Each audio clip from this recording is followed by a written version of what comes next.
There's going to be a lot of, I was going to say debagging, I meant debriefing over the next few weeks to disentangle the government from Kwasi Kwarteng's celebrated package. That package, when it was opened, when it was revealed, when it was examined, proved to be, remember, that was the package that Liz Truss was going on, Kwasi's package, the package, the package. How wonderful was this package?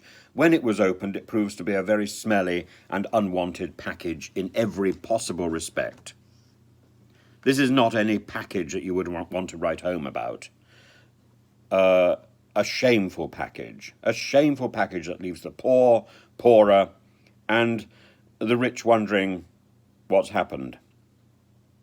And so September the 23rd, should that go down, as Tobias Ellwood says, as the worst crisis since Suez? No, I think it's much worse than that. It goes back to Disraeli or even before that.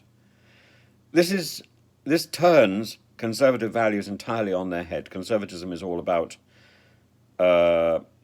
fiscal responsibility. It's all about tradition. It's all about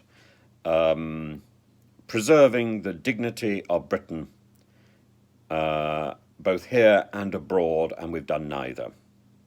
We're going to struggle to recover from this 3-week fiasco of Kwasi's celebrated package.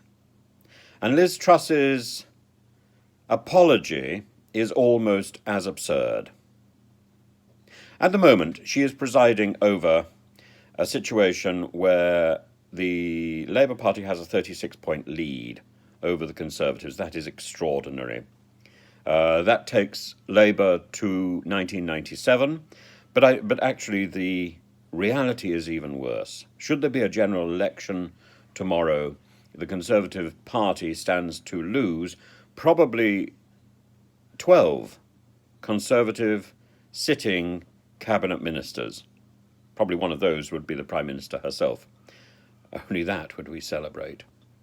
And at the same time, it probably wouldn't get enough votes, enough seats, to muster up the option of being His Majesty's loyal opposition. They'd probably lose that role as well.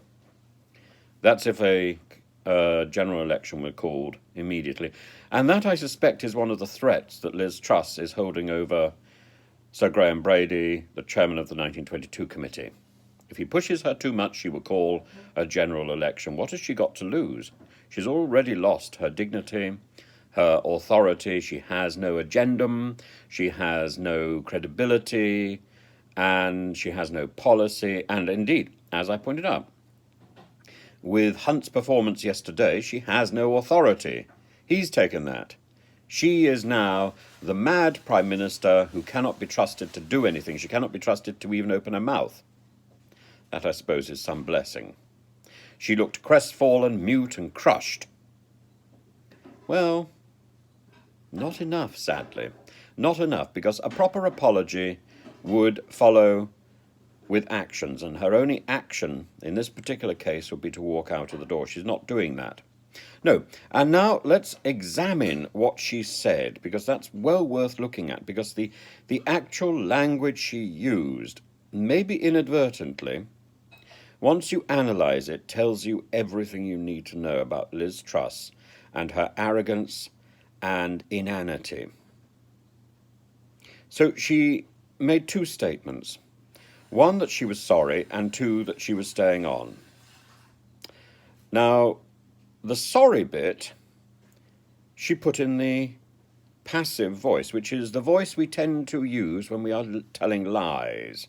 She said that she was sorry. She used the sorry word. She was sorry that mistakes had been made. That distances her, linguistically, from actually having made those mistakes. It's a very interesting linguistic problem. And that is why the passive voice is so often favoured by liars. She then goes on to turn to the active voice. And she says, I will lead the Conservatives into the next general election. So she understands what an active statement can be, but she cannot bring herself to use that when she's saying sorry. In other words, we can't believe her apology. We can believe her ambition. She says also that she went too fast and too far with Kwasi's package.